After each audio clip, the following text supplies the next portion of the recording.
James Ash, niimoodi ongi või? Niimoodi on kirjas, jah.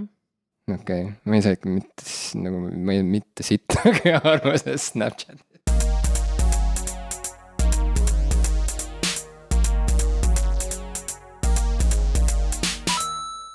Tere, minu nimi on Ivo Krustok. Ma ei teadnudki, väga huvitav tutvuda. Mina olen Jim Ashilevi. Ja see, mida te praegu kuulate on... See on popkulturistid!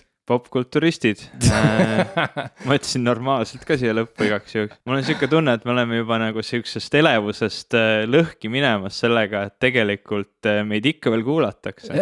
See on nagu liputaja, kes on oma tilli juba välja võtnud ja siis ta on üllatunud, et ikka veel vaadatakse juba kolmandat nädalat järjest. Inimesed ei lähe ära, lihtsalt jõllitavad. See oleks üks väga veider olukord. Oleks jah, mõtle kui tühi su kõht oleks, kui janunes oleksid juba, kui saaks 3 nädalat seal põõsa vahel nagu niimoodi mantlihõlmad lahti ära minna ei saa, sest et tähelepanu on nii hea, lihtsalt seda tuleb, otsa ei saa. Ma ei ole sellele kunagi mõelnud, et ma võiks liputada kuskil päevi. Aga nagu te kuulete, juba esimene muutus varasema osaga või eelmise osaga on see, et ma enam ei piiksuta asju ära. Et eelmine kord ma mõtlesin, et kuna Apple on hästi lastesõbralik ja iTunesis on selline klausel, kus sa pead, nad küsivad, et kas teil on kõik tekst on ikka clean, siis ma viimane kord vastasin, et jah, ja siis tundsin suurt sellist kohustust igale poole piiksud peale panna, aga me ikkagi otsustasime lõpuks Jimmy soovitusel, et võib-olla ikka ei ole hea. Ma arvan, et seal iTunesis keegi ei oska isegi eesti keelt ju tegelikult. Ja kui te kuulate meid oma lastega, siis ega me ropud inimesed ei ole. Mina ei ole vähemalt. et ega me nüüd niimoodi kohe igale poole ropendama ei hakka ja kui vahel mõni selline keskmisest ropum sõna vahele tuleb, et siis lihtsalt selgitage oma lastele, miks neid sõnu ei tohi igapäevavestluses kogu aeg kasutada. Jah, ma ei ole midagi öelda, ma kardan, et ma ütlen midagi nagu rõvedat. Ei ütle, kõik on jumal okei. See liputaja lugu oli täiega okei. Aga... Kuhu see jutt nüüd tüüri? Kas me üritame varjata seda, et meil rohkem ei ole mitte millestki rääkida? Ei, ma arvan, et me võiksime võtta kohe alguses mõned siuksed asjad, mis vahepeal jälle toimunud on seoses nende teemadega, mis me eelmine kord rääkisime. Ja kuna meie see lindistustsükkel kipub niimoodi olema, et me jõuame üle nädala podcasti välja anda, siis vahepeal on meist juba mitu korda räägitud head juttu sellises podcastis nagu Vaba Mikrofon, mis on ka täiesti uus podcast, nad alustasid täpselt samal päeval kui meie. Ja seda teevad siis kolm inimest, kes on kõik tehnikaportaalis Geenius toimetajad, kaasautorid, Ronald Liive. Roland. On või? Ei ole, ta on Ronald. Roland. Talle ei meeldinud lihtsalt jah, kui seda sassi ajad. Ma just hakkasin juba ehmusin ära, et ma olingi juba sassi ajanud. Seal on veel Gregor Sibold ja Jakob Rosin ka. Nemad on meist palju head rääkinud, et ma mõtlesin, et me korra mainime nad ära ja kui saaks vaid öelda mõne komplimendi vastu, aga ei taha nagu kangutada ka, sest et... Ei tore saade on, mulle küll väga meeldib.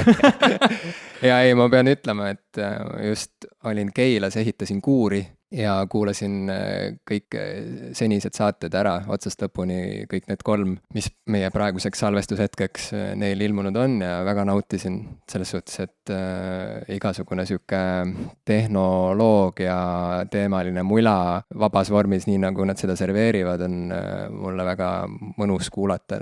Ühesõnaga tuult mitte tiibadesse, vaid siis õhku kopsudesse või? Jah. Et laske häälepäälad valla ja bitchige veel erinevatel teemadel ja kiitke seda, mis teile meeldib, et see kõik on väga mõnus ja tegelikult sellise žestina ütleme nii, et nagu, et vahepeal sealt saatest käis läbi ka mingisugune plaan, et et võtame popkulturistidelt teema ära, et räägime meiega nüüd sarjadest ja nii edasi, tuli mängu kerge siuke nagu konkurentide mingisugune nagu jalgealuse õõnestamise plaan või midagi sellist, Meie omalt poolt jällegi nagu sõpruse märgiks midagi sellist üldse isegi ei ürita, vastupidi, me ulatame sõbra käe tervituseks ja näiteks kui Ronald, eks ole, kelle kohta me ei ütle kunagi Roland esiteks, sest me enne uurime, vaatame järele, et mis ta eesnimi ikkagi oli, et kas oli see L või N, enne kui me suu lahti teeme üldse, seal alguses oli ju nali, et me ütleme ilusti Ronald ja me ütleme Ronaldile, kuhu ta teatrisse võiks minna, sest et ta viskas selle mõtte justkui õhku või selle küsimuse, et popkulturistid võiksid soovitada, et kuhu minna nende kinkekaartide eest, mis ta sai. Mina kohe sõbralikult ütlen, armas Ronald, mina soovitan sul minna sel suvel vaatama sellist lavastust nagu Aadama õunad, mida mängitakse Naissaarel. Sinna tuleb täitsa sõita, jah, niimoodi üle vee, mootorpaadiga või kuidas iganes, mis iganes meetodi sa leiad, et sinna tervelt kohale jõuda. Võib aerutada ka. Võib aerutada, võib ujuda, kui on võhma, ühesõnaga. Mina ei ujuks. jah, selles mõttes, et see ei ole number 1 kõige mugavam viis kindlasti sinna jõudmiseks, aga igal juhul, kui juba sinna kohale minna, siis igal juhul saab midagi ägedat kogeda, sest et kuigi see lavastus on alles proovisaalis ja valmimisjärgus, siis ma tunnen isiklikult selle lavastuse tegijaid, mitte küll kõiki neist, aga enamikku neist ja võin öelda, et need nimed juba ainuüksi on selge kvaliteedimärk, sest et me teame ju, et suveteatris on nagu omaette žanr, eks ole, see on siuke omaette tööstus. Paljud teatrid saavad suure siukse eelarveaugu täidetud oma suvelavastuste kasumist. Kui suvel läheb hästi, siis nad saavad rohkem ka rahastada. Talvel ikka veel teatrid edasi teha. No siis saab talvel teha väikses saalis ka natuke kunsti, on ju. Kui suvel läheb hästi, et mul on usku, et see Aadama õunad on siuke hea, on lavastus, mis leiab hea tasakaalu sellise nagu kommertslikkuse ja siis selle kunsti vahel võib-olla, sest et need tegijad, kes seal on, kuulake ise, lavastajad on Priit Võigemast ja Hendrik Almet, juba väga hea, on ju. Osades on Märt Avandi, Andrus Vaarik, Margus Prangel, Priit Pius, Mari Aabel, Tõnis Niinemets ja Kait Kall. Ehk siis need kvaliteedimärgid on siin järjest reas, nii nagu kutsub vaatama küll. Nojah, see on nagu Nintendo mängudel on vaata see Nintendo kvaliteedimärk juures, et siis sa näed, et asi on õige. Certified. Ja see kuldne täheke. Et ma ütleks, et kõik need nimed, mis ma ette lugesin, need on Eesti teatrimaastikul need kuldsed tähekesed. Nintendo certified näitlejad. See on põhimõtteliselt see on nagu Nintendo tehtud lavastus. Igal juhul soovitan minna vaatama. Seda saab hakata vaatama juuli lõpust alates ja mängitakse kuskile augusti keskpaigani. Ja ma ei tea, esialgsel vaatlusel piletile vist tundus, et kõik on välja müüdud, aga kunagi ei tea, alati on niimoodi, et öeldakse, et on välja müüdud ja ei saa ja siis järsku ilmuvad mingid lisaetendused ei kusagilt välja, nagu jänes ilmub kübarast, et hoia silma peal, Roland. Vaata, ei tasu hakata mõtlema üldse sellele nime peale, muidu lähebki see asja. Ma tegin meelega. Ma tegin meelega, sest ma olen väga teadlik, mis on härra Liive eesnimi. Väga hea. Need suvelavastused tegelikult, ma ei ole ühtegi, või tegelikult ma olen vist ühe korra elus käinud suvelavastust vaatamas, see oli Vanemuise suvelavastus, see oli Jesus Christ Superstar ja mulle üldiselt muusikalid ei meeldi, kuna on tulnud väga palju uusi lahedaid muusikale, siis ma olen seda arvamust natuke muutnud, mul on mitmed just nagu uued Broadway muusikalid väga sümpatiseerinud ja ma olen seda arvamust pidanud muutma, aga Jesus Christ Superstar nendest nii-öelda vanadest muusikalidest, vanematest, on täpselt siuke ideaalne asi minu jaoks, siuke natukene rocki, siukest veidrat tõlgendust kristlusest, ma ei tea, seal vist originaalosades mängis Deep Purple'i laulja ja kõik siuke, see kõik tõmbas mind ligi, mul on kõik need sõnad siiamaani peas ja Eestis mängis Juudas osa Vaiko Eplik, nii et ma juba esimesel päeval, kui need piletid müüki tulid, ostsin esimese rea pileti seda vaatama, esimesele võimalikule kuupäevale, ma isegi arvan, see oli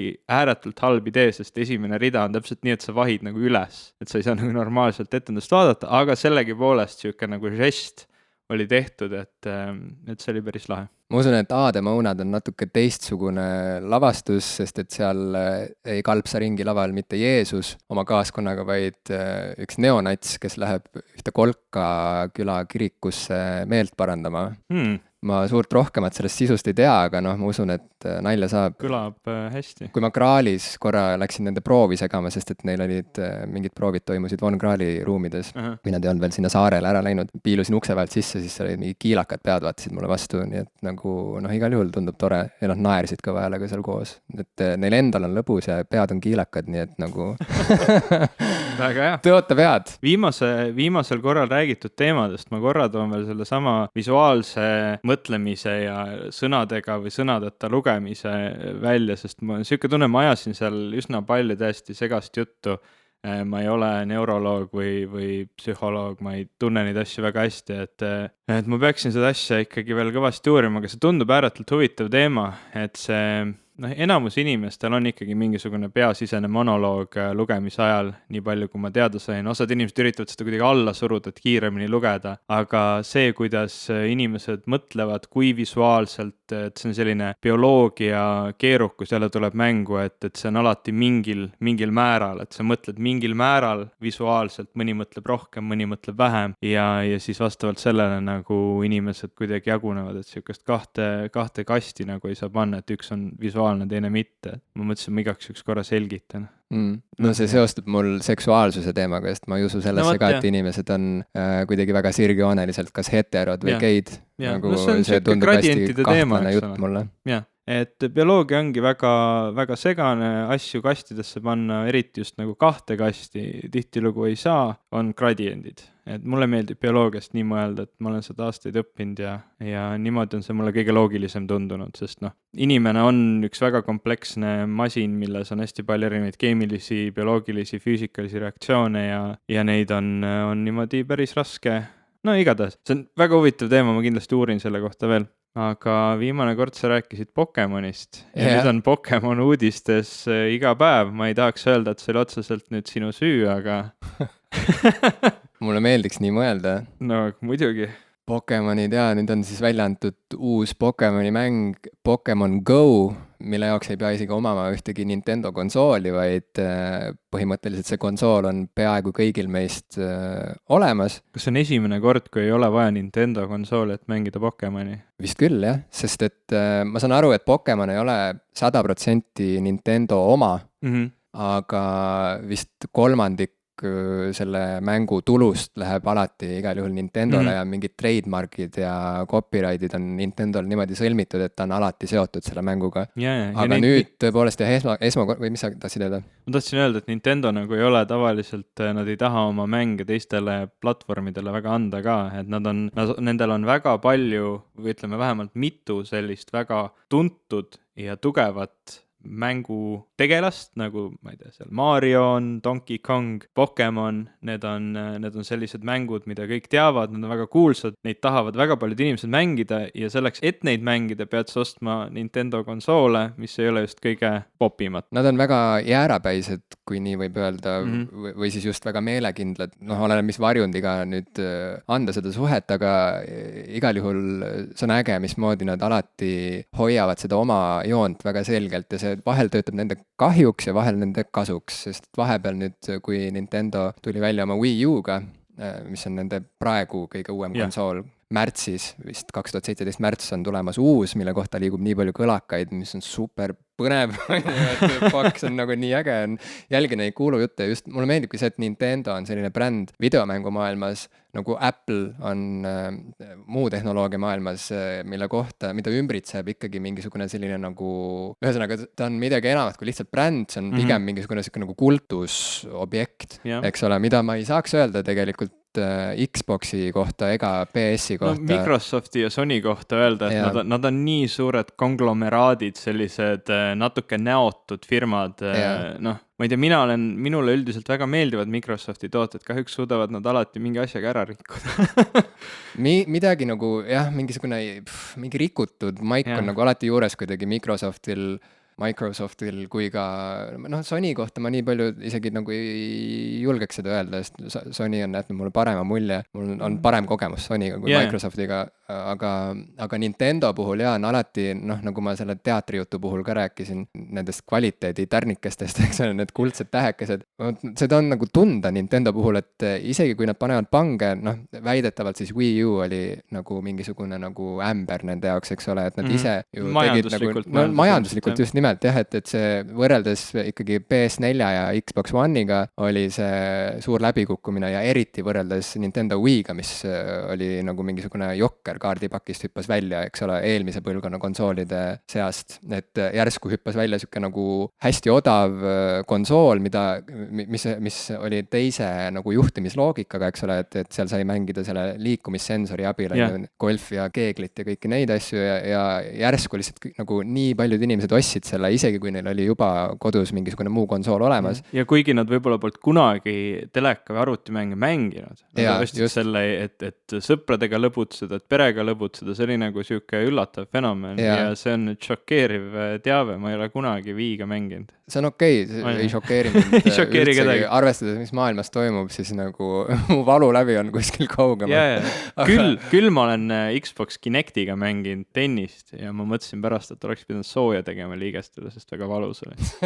Nohiku probleem. Aga okei, et ühesõnaga, et Wii U oli, tootis vist põhimõtteliselt Nintendole ikkagi nagu kahjumit ja nüüd enne, kui see uus konsool on jõudnud välja tulla, siis see Pokemon Go, mis on selline nagu nutitelefoni põhine Pokemoni mäng, mida sa mängid reaalses maailmas, eks ole, et su see GPS-kaart, mis sul telefonis on. See on liitreaalsuseks kutsutakse seda. Väga hea sõna. Okay. See mulle ka meeldib, sellel on neid erinevaid tõlkeid olnud, aga liitreaalsus minu arust on selline lihtne ja selge.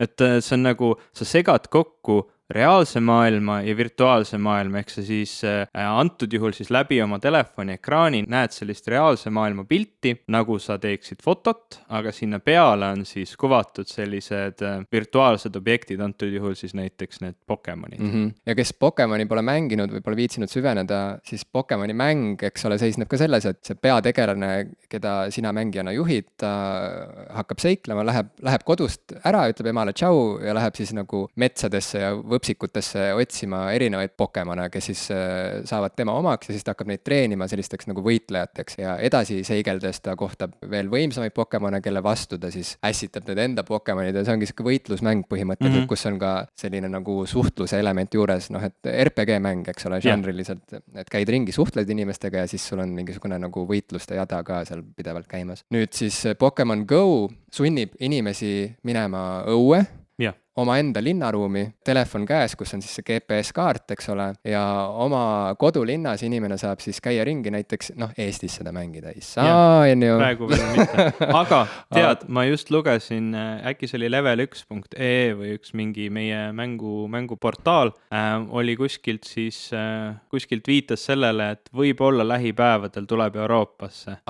Et see on jällegi selline kahtlane värk. Pokemon Go tootmisega lähedased inimesed väidavad, et on tulemas.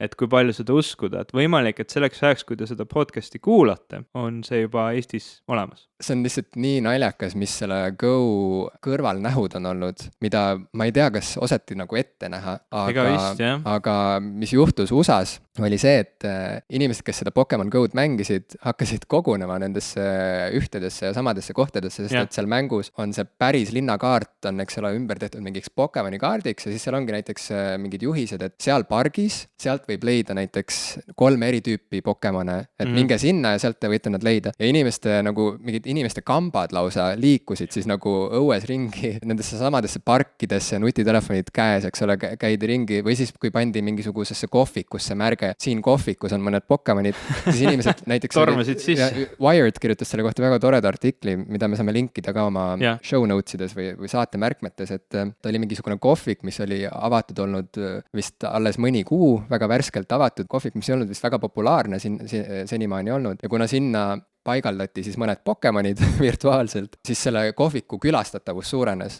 Et inimesed tulid sinna oma nutitelefonidega Pokemone püüdma, aga kuna nad seal juba olid, siis nad ostsid ka neid lattesid sealt, ostsid mingit kooki ja jäid sinna, nii et see kohviku omanik oli jube õnnelik, et mingisugune uus klientuur ilmus välja, et aitäh Pokemoni mängu tegijad, et te mu äri õitsele lõite ja mu kohvikule tasuta promo tegite. Aga naljakad kõrvalmõjud on veel olnud näiteks sellised ootamatud kuriteod. Jah, seda ma ka lugesin täna, et täiesti kohutav kohe. Sest et seal Pokemon Go's on võimalik panna püsti nii-öelda sellised nagu majakad, mis siis nagu kutsuvad mängijaid ligi. Et need on siis seal kaardi peal, kui sa vaatad seda kaarti, siis sa näed, et sealt nagu tuleb mingisugune signaal, et sinna tasub minna, sealt sa saad midagi justkui. Ja mis juhtus oli siis see, et mingisugused relvastatud noorukid panid püsti oma majaka kuskile nurga taha ja siis sinna tulid sellised pahaaimamatud nutitelefoni omanikud, eks ole, ninad vastu ekraani ja kui nad oma ninad sealt ekraani pealt üles tõstsid, siis neil oli relv näos see põhimõtteliselt, anna kõik oma raha siia ja kaasa arvatud nutitelefon. Ja anna oma telefon ka siia. Anna oma Pokemonid siia. Anna oma kõik oma Pokemonid siia. Nii et ühesõnaga ma arvan, et seda vist ka ei osatud nagu ette näha, et päris nii võib minna, et nüüd on mingisugused hoiatused ka internetis üleval, et ärge päris nagu kuskile nagu random nurga taha random nurgatagustesse või kuskile silla alla nagu minge, et või et võtke keegi kaasa. Et ei ole üldse naljaasi see Pokemoni mängimine. Ja veel üks imelik siuke natuke võib-olla vist viraalseks läinud tweet, säuts, mida ma märkasin seoses Pokemon Go'ga oli see, kuidas üks USA sõdur, kes võitleb ISISe vastu, tweetis oma isiklikul Twitteri kontol pildi sellest, kuidas ta Mosulis, Iraagis põhimõtteliselt nagu sõjatandril leidis oma esimese Pokemoni. Nii et siis see pilt on selline, et tal on selle relvatoru, eks ole, on ka seal pildi peal ja siis seal tema vastas seisab selline hästi rõõmus, selline kilpkonnalaadne Pokemon, kes tervitab teda, et tere! Parem vaade kui terrorist. Ja selja taga on ISIS põhimõtteliselt, nii et see on väga naljakas, mis selle mänguga seoses on juhtunud ja miks Nintendo on õnnelik selle Pokemon Go pärast on see, et Nintendo aktsiad tõusid hoobilt 23%, mis on suurim selline nagu hüpe, mida nad on teinud 80-ndatest saadik. Jah, nad on ikka väga õnnelikud ja ilmselt nad üritavad, vaat siin ongi nagu see point, et kuigi juba praegu need serverid ei taha hästi kannatada seda laadungit, neid inimesi ja kõike seda, kes seda mängida tahavad, et nad peavad nüüd ruttu selle laienduse ära tegema, sest see hetkeline, see nii-öelda hullustus, ega see ei jää igavesti ja mida rutem nad selle rohkemat inimeste kätte saavad, seda rohkem nad sellest kasu saavad teenida, nii et ma juba ka kibelen, et vaatan iga päev siin App Store'i ja ikka veel ei näe. Üritasin isegi regiooni muuta, aga mul on krediitkaart selle App Store'iga seotud ja ta ei luba nagu niisama randomly üle maailma ringi rännata sellega kahjuks. Kokkuvõttes see on nii fucking tore nagu, et selline, no see on jälle mingisugune nähtus, mis lihtsalt hüppas kuskilt välja. Kes oleks osanud arvata, et see tegelikult niimoodi laineid lööb? Kes oleks osanud arvata, et Pokemonid nagu inimesi endiselt nii palju huvitavad, aga õigel hetkel, õiges kohas, õigel platvormil, eks ole, asi võttis niimoodi tuule tiibadesse vist mingi ühe nädalavahetusega põhimõtteliselt. No, ongi nüüd läinud nädalavahetusel nagu käis see siuke tohutu laine üle. Tuli vist välja Uus-Meremaal, Austraalias ja Ameerikas esialgu, et need on nüüd siis 3 kohta, või 3 regiooni, kust seda siis on võimalik alla laadida ja mängida. Ma tean Eestis ka paar inimest, kes on siis erinevat viisi siis oma Androidi või iOS seadmele selle saanud. Ma tean, et Androidis on võimalik neid asju natuke petta, et mis maa või regiooni poes sa parasjagu oled ja ka iOS-is on tegelikult mingil määral ikkagi neid regioone võimalik muuta või mõned inimesed lihtsalt ongi kogu aeg mingis teises regioonis. Et huvi on tegelikult suur ja ehk ta nüüd siis ka tuleb. Ma just vaatasin täna, sõitsin rongiga ja vaatasin Snapchati, sest ma tahan olla ka lahe ja noortepärane ja Snapchati kasutada ja seal on selliste teemade kaupa, et nad siis vahel ise kureerivad, et ütleme praegu on populaarne teema Pokemon Go, siis nad kureerivad kokku neid Pokemon Go teemalisi snappe, et sa saad siis valida selle, ma ei tea, Pokemon Mania sealt ja vaadata, mida inimesed siis on sellel teemal nii-öelda postitanud. Ja no see on ikka päris äge vaadata, kuidas inimesed kõnnivad oma nutitelefonidega ringi, näitavad, seal mängivad Pokemon Go'd, seal mängivad Pokemon Go'd, seal mängivad ja nii-öelda selline vennastumine, õestumine seal tänavatel on nagu väga lahe, et see Snapchatil oligi just selline väga personaalne perspektiiv, et sa näed, kuidas need inimesed seal linnade vahel neid virtuaalseid kolle otsivad ja oli väga, väga lahe vaadata, tahaks ka. Ja see Wired'i artikkel lõppes ka sarnasel positiivsel noodil, et seal mingisugune kõrvalseisja kommenteeris, et see on ju lihtsalt aja ja aku raiskamine, et milleks seda kõike vaja on ja siis oli seal mingi vastulause ühelt mängijalt, kes ütles, et nojah, aga näed, see ju pani meid omavahel vestlema. Akut võib raisata ka Candy Crushiga, aga see ei too inimesi tänavatele. Just täpselt, nii et väga ootan neid päevi nüüd, kus Tallinna tänavatel, Pärnu tänavatel, Tartu, kus iganes Narvas, Valgas, inimesed käivad öösiti ringi, otsivad surnuaedadest kummituspokemone, otsivad parkidest mingeid rohunärijaid pokemone ja siis satuvad niimoodi täiesti veidral kombel omavahel kokku ja kuidagi siis suhtlevad, tutvuvad. Ma olen suur jalutusfänn või nagu ma armastan õudselt käia õhtuti jalutamas, nii et ilmselt mind Tallinna vahel jooksmas näete, kui see kord välja tuleb. Aga Ivo, nüüd on siis see hetk, kus ma palun, et sa selgitaks mulle, mis asi on Snapchat. Ma pean sulle ütlema, et ma olen üritanud seda asja uurida. Ja ma ei pea ennast väga tehnoloogia kaugeks inimeseks, noh, ma olen vastupidi, ma tahan... Sa oled liiga vana. Lõpeta ära. Ma olen 31 ja ma kavatsen ikkagi, ühesõnaga see, et mul nüüd juba on elus olnud ka see juhtum ära, et ma ei oska telekal kanaleid vahetada. Vanasti oli see videomakil ei oska kella õigeks panna. No just, et see vanaisa hetk on mul juba ära olnud, aga ma võitlen sellele visalt vastu ja ma ei kavatse alla anda, nii et palun seleta mulle nüüd ära, mis see Snapchat on, ma hakkan seda tänasest kasutama, et olla hipp. Mul oleks ka seal mõni sõber rohkem. Mul ongi täpselt siuke tunne, et mina olen ka liiga vana, et see, kui sa kasutad Facebooki sotsiaalvõrgustikuna ja Skype'i suhtlemiseks, siis sa oled ilmselgelt kõvasti ajast maha jäänud tänapäeva selliste noorte, kes on siis ikka õiged noored, eks ole, 13, 14, 15, seal need teismelised. Et nende mõistes, et kes see on ikka Facebookis, seal on ju ema ja vanaema ja õpetajad, see ei ole nagu äge. Ja Skype ei ole üldse asi, see on nagu mingi firma värk, see on mingi tööasi, eks ole. Snapchat on põhimõtteliselt asendus suhtluskliendile, nagu meie mõtleme siin Facebook Messengeri või iMessage'it või Skype'i ja põhimõtteliselt mingil määral asendab ta ka Instagrami ja Facebooki. Et seal on hästi mitu asja, mida ma siis püüangi nagu natuke mingil määral siis selgeks teha. Enamik inimesi kasutavad teda suhtluskliendina. Sul on seal hunnik sõpru, näiteks kui mul oled seal sina ja veel paar sõpra, siis ma saan kas sulle individuaalselt kirjutada, sulle saata mingi pildi või siis tervele grupile oma sõpradele saata selle pildi või video või selle sõnumi, et hei, ma olen praegu Tallinna vanalinnas, tulge, istume, jõlgume. Oota, ma korra katkestan sind. Mul juba see sõprade nimekiri täieneb muud kui juba mõnda aega ja sina oled ka seal juba välja ilmunud, ja ma saan aru sellest, et seal saab saata neid sõnumeid ja minu arust, kui mu mälu mind ei peta, siis alguses, kui Snapchat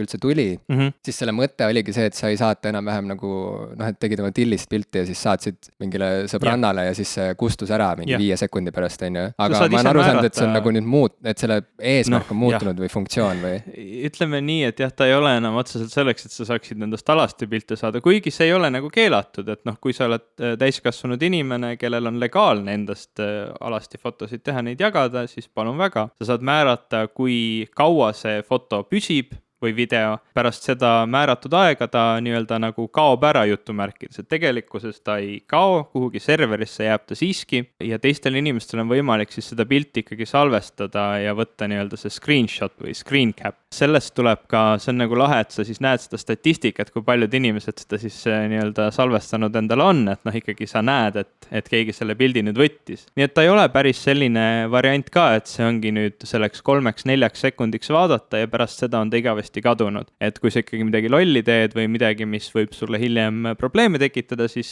see on ikkagi võimalik. Aga minu jaoks see nii-öelda lemmikasi selle kõige juures on My Story. See on siis selline lugu, mida sa ise siis komplekteerid oma päevast 24 tunni jooksul. Et sinna pandud videod siis püsivad vaadatavana 24 tundi. Sa võid siis niimoodi päeva jooksul snappida, teed oma siis väikese video. Mul näiteks, ma võin pärast panna siia märkmetesse ka, et tegin maasikakiselli. Et kõnnin maasikatega kodu poole, tegin väikse snappi, siis ma mäletan, pesin maasikaid, siis keetsin maasikaid ja siis lõpuks oli, eks ole, valmis magustoit laual, et sa seal kaob ära selline see montaaži keeruline pool, sa ei pea mõtlema väga palju sellele kvaliteedile või sisu nagu ütleme, sa ei pea mõtlema ka sisu kvaliteedile. Instagram on muutunud üsna nõudlikuks. Mina tunnen, mul on seal võib-olla lihtsalt sellised liiga edevad ja pädevad sõbrad, kes panevad võrratult ilusaid pilte ja lahedaid videosid Instagrami ja mul on pidevalt Instagramiga selline tunne, et ma pean nagu paremaid pilte tegema, paremaid, lahedamaid videosid, et inimestel ei oleks neid nagu igav vaadata. Nii et Instagrami ma postitan harva ja ma püüan vähemalt tagada mingi kvaliteedi. Snapchatis on see mõte on nagu kadunud, et sa saad sinna sodida selle pildi peale, panna sinna mingeid totakaid kleepse ja asju, see on lausa, seda nagu isegi eeldatakse seal, sest ta ei ole nii püsiv, ta on selline vabam vorm, selle My Story kokkupanemine on lahe. Et sa kõnnidki päev otsa, teed oma snappe ja siis õhtul vaatad seda videot, mis sul nüüd viimase 24 tunni jooksul kokku on tulnud ilma sinupoolse monteerimiseta, ta lihtsalt panebki niimoodi üks klipp, järgmine klipp, kolmas klipp, siis on mingisugune pilt vahel, paneb sellest siukse laheda video kokku. Sa saad selle omale alla laadida ja kui sa teda alla ei lae, siis ta on homseks kadunud. Nii et ta eeldab seda, et sa iga päev seal siis snapid ja oma sõpradele neid oma päeva lugusid teed. Okei, et sa pead lõpuks ikkagi veel vajutama seda nuppu, et send ja siis see läheb mingisugustele inimestele, kelle nime taha sa oled nagu linnukese pannud või? Jah, või sa siis valid sealt see my story ja siis ta läheb ainult sinna sinu story'sse. Või sa siis võid ta panna nii oma story'sse kui ka see, ütleme, see ingliskeelne sõna on siin tobe. Ma püüan edaspidi öelda oma loosse ka ei ole väga hea. My story jääb. Aga Snapchatis on ju võimalik jälgida ka võhivõõraid inimesi just nagu Instagramiski ja Twitteris. Kas see siis tähendab seda, et kui ma hakkan mingit suvalist inimest on ju jälgima, ta näeb, et ma hakkasin teda jälgima, et siis, või mis see tema motivatsioon siis on hakata mulle võhivõõrale saatma mingeid nagu naljapilte? Ta võib olla selline inimene, kes tahabki neid kõigile saata, et ta valib sinu nime. Või siis, kui ta on teinud oma selle, nagu ma aru saan, siis seda My Story't saab teha avalikuks või mitte. Ehk siis vahe on selles, et ühest küljest, kui sina teda jälgid, sa ei pruugi seda näha, aga ütleme siis selleks, et sa seda näeksid, peab tema sind ka jälgima. Aga tal on võimalus teha selline variant, et ta lubab seda kõigil vaadata. Nii et mina jälgin paari inimest ja näen nende lugusid, hoolimata sellest, et nemad mind ei jälgi. Nii et sa seda story't ikkagi näed. Nii et need on nagu mingid avalikud videoblogid lihtsalt? Jah, põhimõtteliselt see viimased 24 tundi. Ma katsetasin seda sellisel lahedal päeval, et ma olin just minemas Tartusse ühte pildistamist tegema. Mul oli ühe paari pulma aastapäevast oli vaja pilte teha ja siis ma saingi niimoodi vaikselt snappida, et liigun kodu poole, tegin veel kodus, eks ole, kontoritööd, siis pakkisin oma koti kokku, läksime rongi peale, rongiga sõitsime, siis jõudsime kohale. Oli seal väike klipike sellest, kuidas mu naine mingit siukest lillekimpu kokku seob, panime pikniku paika, valmistasime pildistamist ette ja kogu selle protsessi, kuni siis seal siuke väike klipp öösel metsas, eks ole, see ongi nagu selline lahe mälestus ainult mulle endale alles jätta. Et see nagu pool mulle meeldib, mul on õudselt meeldinud ka Instagramis ja Facebookis fakt, et ma saan minna nagu ajas tagasi. Mul on kogumik pilte, mis tuletavad mulle meelde asju, mida ma olen kunagi teinud. Mulle see õudselt meeldib. Ma tean, et on paljud, kes virisevad, et see on igavesti ja sa võid sealt tulevikus võib see sulle valusalt kätte maksta, aga vähemalt ma ise tahaks mõelda, et ma ei ole nagu midagi väga sellist probleemset sinna postitanud. No aga nüüd, kus sa tegutsed aktiivselt ka Snapchatis, mis see vahe siis on, see kvalitatiivne vahe või mis on nagu Snapchati puhul see eriline miski, mis paneb sind aeg-ajalt käivitama just Snapchati, mitte Instagrami äppi või Facebooki äppi? Ta on nii lihtne. Lihtsam kui Instagram. Seda äppi selgeks õppida. Mina samamoodi nagu sina üritasin seda mitu korda aru saada, ma ei saanud mitte midagi aru. Ma lõpuks vist vaatasin YouTube'ist videosid. Kuidas, või nagu how to use Snapchat põhimõtteliselt. Ja seal oli mingisugune video, kus üks naine õpetas firmadele, kuidas kasutada Snapchati ära, et ennast nagu promoda veebis. Et see on nagu natuke hale. Kui sa vaatad mingid sellised ettevõttele suunatud social media tüüpi videosid selleks, et õppida kasutama ühte, ütleme, noortele inimestele mõeldud või üldse inimestele mõeldud sotsiaalvõrgustikku. Aga sinna ma jõudsin ja nüüd, kui mul see äpp on selge, ta on selles mõttes lihtne, et ta ei eelda sult mingit Instagram minule vähemalt eeldab mingit kunstilist lähenemist, et ma näen midagi väga lahedat, ma näen tihtilugu oma nende piltidega vaeva, vähemalt mida aeg on edasi, seda rohkem ma olen hakanud panema rõhku selle foto töötlemisse enne, kui ta üldse Instagrami jõuab, sellele, mida ma taga teen Instagramis, ma väga harva valin lihtsalt välja sealt mingi filtri ja panen ta üles, ma pigem krutin seal natuke, eks ole, varjualasid heledamaks, võib-olla heledamaid alasid tumedamaks, määran täpse kontrasti nii nagu ma tahan, panen täpselt nii tugevalt selle filtri peale, kui ma tahan ja tihtilugu ma üldse need fotod töötlen veel enne mingis teises rakenduses ära. Ta on muutunud selliseks natukene nõudlikumaks. mitte, et see halb oleks, ta on nagu lahedamaks ka selle võrra muutunud, sa näed väga kihvte asju seal, väga ägedaid pilte ja videosid, aga see läbi ka on selline nagu igasuguste niisama lollakate asjade jagamine või siis see, et ma tahan, et mu sõbrad teaksid, mida ma praegu teen, või lihtsalt ma tahan jagada tükikest oma elust, et see on nagu seal muutunud natukene raskemaks. Okei, aga hakkame siis Snapchatima. Mõni päev tagasi Pitchfork avaldas artikli sellest, kuidas 2016 on olnud kõige jubedam, üle pika aja üks jubedamaid aastaid albumi müügi koha pealt. Ehk siis inimesed, nagu arvata võib, striimivad muusikat pigem, mitte ei lähe enam poodi plaate ostma, eks ole. Ja no see on ju asi, mis on juba mõnda aega toimunud, nüüd võib isegi öelda vist, et juba täitsa pikka aega toimunud, eks ole, see on niisugune pikk protsess olnud. Juba siis, kui tuli Napster, eks ole, seal 00-ndate alguses ja kogu see muusikapiraatlus käima läks, siis hakkas see pihta, eks ole. Jah, et nüüd on nagu striimimine. Just, mis samamoodi on nagu, on lahendus ja ei ole ka just muusikute seisukohalt, et näiteks alternatiivmuusika skeenes üks häälekamaid striimimisvastaseid oli ju Tom York. Jah.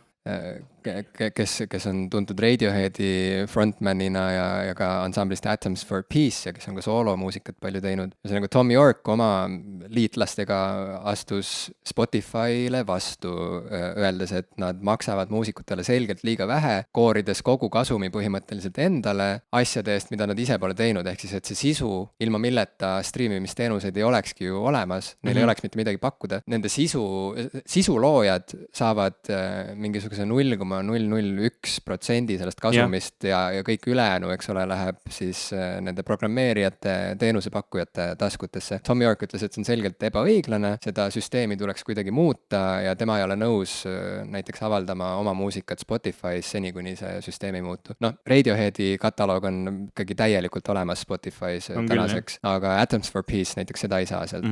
No teine on olnud ka Taylor Swift, mitte nii alternatiivmuusika skeenest, kes samamoodi on väga häälekas olnud striimimisteenuste osas, tema muusikat kusjuures siiamaani ei saa veel Spotify'st kuulata, küll aga saab Apple Musicust. See oli isegi selline väga, väga suur teema meedias, et kui Apple Music üldse välja tuli, siis Taylor Swift kirjutas avaliku kirja Apple'ile, te peate ikkagi selle asja artistide jaoks paremaks tegema ja Apple vastas talle. Muidugi ilmselt, kui sa oled Taylor Swift, siis on lihtne saada Apple'i tähelepanu ja juhtida nende tähelepanu mingitele küsimustele. Ja nüüd vähemalt Apple Musicus on tema kataloog olemas. Ma mäletan, et siis kui 00-ndate alguses inimesed hakkasid tõmbama MP3-sid, alguses, eks ole, oligi nii, et kuule, ma täna tõmban ühe loo.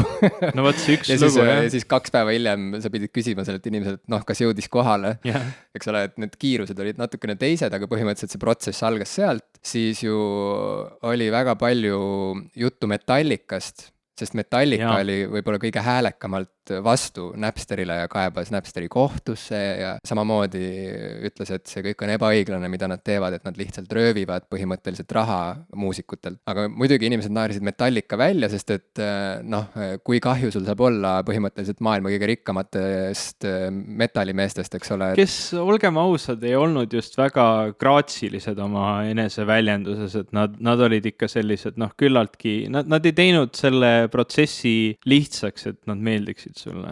Et vaata, mina olen nagu alati olnud piraat põhimõtteliselt, sest mul ei ole kunagi olnud raha tegelikult, et osta kõike seda, mida ma tahan tarbida, eks ole. Et ma ei ole kunagi poest midagi varastanud, aga ma saan aru, nendest see on nagu lähed kinno, vaata kui inimesed hakkasid filme ka tõmbama, eks ole, hooga alla, siis järsku oli niimoodi, et kui sa läksid kinno, siis enne treilerite algust veel, seal tuli võib-olla mingi Coca-Cola reklaam ja siis tuli mingi mobiilivõrgu reklaam ja siis tuli selline hästi karm nagu tõsine reklaam sellest, et sa ju ei varastaks autot, sa ju ei murraks oma naabri korterisse sisse, et tema telekat ära viia, aga miks sa siis tõmbasid praegu selle filmi, et see on põhimõtteliselt sama asi. Kõige parem oli veel see, et nad tihtilugu kasutasid, et sa ei laeks ju alla autot, kurat kui saaks. Prindiks 3D printeriga, nüüd sa võib-olla isegi saad juba. See on tulemas. Et ühesõnaga, ma ei ole kunagi tundnud, et see oleks võrdväärne vargus. Tegelikult ma ei ole seda kunagi tundnud. Ma saan aru teoreetiliselt, et see on ju põhimõtteliselt sama, aga ütleme kognitiivselt ei ole, see on täiesti midagi muud, et kui ma lihtsalt tahan näha nagu mingit filmi, siis ma tõmban selle ja samamoodi on olnud muusikaga, et sellest ajast peale, kui ma olin, ma ei tea, 12 või midagi, no mul ei ole olnud kunagi raha, on ju, et osta endale kõiki neid albumeid, mida ma kuulata tahan. Ja sageli ma isegi, noh, võib-olla nagu 100% ei olegi huvitatud sellest albumist, ma võib-olla tahan lihtsalt tutvuda mingisuguse uue materjaliga, eks ole, et ma ei lähe selle pärast ju poodi ega noh, ütleme, et aastal 99 on ju, ma olin, ma ei tea, vana ma olin 15 on ju, et ma ei läinud nagu kogu oma kogutud rahaga poodi, et osta nagu ehku peale seda ühte kassetti on ju, lihtsalt, et tutvuda selle ühe looga seal on ju. Et läks paar aastat mööda, ma sain seda kõik endale tõmmata ja ma rõõmuga tõmbasin ja ma olin väga suur nagu tõmbaja ma ei häbene seda öelda ja ma arvan, et see on okei, sest et noh, kes ei ole piraat, tegelikult ma tahaks teada nagu, kes ei ole, on ju, tõstku käsi. Ma arvan, et ühtegi kätt ei tõuse tegelikult, sest et nagu tühi ruum vaatab vastu. Sest et arvestades, kui palju vaadatakse praegu, on ju, praegusel ajal sarju, kui palju vaadatakse kodus mingisuguseid filme ja asju, no arvake ära, kui palju inimesed nagu maksavad reaalselt nende filmide ja sarjade eest ja kui palju tõmmatakse lihtsalt niisama torrentist alla. Et ma saan aru, on ju, et see, et kõik seda teevad, see nagu ei õigusta seda nii-öelda kuritegu, on ju, aga noh, ma ei tea, vaata, see on alati niimoodi, et inimesed leiavad mingisuguse viisi ikkagi, kuidas sellest nagu lahtisest aknast sisse pugeda, on ju, kui kuskil on mingisugune tohutu turvavõrk üles ehitatud, siis kuskil on ikkagi mingi lahtine aken, kust pääseb sisse ja kui sa oled suhteliselt vaene, siis mis sul üle jääb, ongi lihtsalt olla nutikas, kui sa tahad on ju kuidagi samamoodi osa saada sellest kõigest, et sa pead nagu leidma mingi viisi, kui sa siis oled piraat, siis sa oled piraat, aga mis siis? Või mulle tundub, et noh, et see ongi toonud meile sellised teenused, nagu on Spotify, Tidal, Apple Music, ehk siis, et need suured institutsioonid, kes nii varmalt kaitsesid seda kõike, on ju, ja kes nagu tohutult nõudsid karistusi nendele inimestele, kes neid nagu varastavad seda muusikat ja nii edasi, nad lõpuks olid sunnitud ikkagi kaasa minema selle arenguga. Nad on seda väljendanud ka niimoodi, et nad on justkui nagu sunnitud sellesse, ütleme, muusikatööstus kindlasti on, alati räägib sellest kuidagi sellises mõrkjas toonis, et noh, fine, eks me peame siis ka nagu kaasa minema, aga ma küsiks sinult nagu kui loojalt, ütleme, kui sinu näidendeid vaadataks tasuta, sinu raamatuid loetaks tasuta, noh, ma tean, tegelikult raamatute puhul on see ju igavesti nii olnud, et laena mulle, ma loen ka läbi ja siis noh, tood tagasi, et mul on raamaturiiulis päris mitu raamatut, mis pole siin kohapeal, vaid mõne sõbra käes, et noh, nagu kuidas see sind kui loojat mõjutab? No vaata, ma saan aru sellest, on ju, et kui ma näiteks töötan teatris, teen seal mingisuguse lavastuse ja kui mitte keegi ei ole nõus maksma piletiraha, on ju, vaid kõik lihtsalt niipea, kui on etendus välja hõigatud, siis mingid inimesed teevad tormijooksu näiteks saali, on ju, keegi neid peatada ei jõua ja me oleme lihtsalt sunnitud neile mängima seda tükki ilma rahata. Noh, loomulikult see oleks nagu häiriv olukord, sest et ma tean, et siis, et see ei oleks jätkusuutlik, eks ole. Teater põhimõtteliselt peaks oma uksed sulgema siis mingi aja pärast ja inimesed peaksid leidma lihtsalt mingi hoopis muud töö endale, sest et niimoodi ei elaks ära.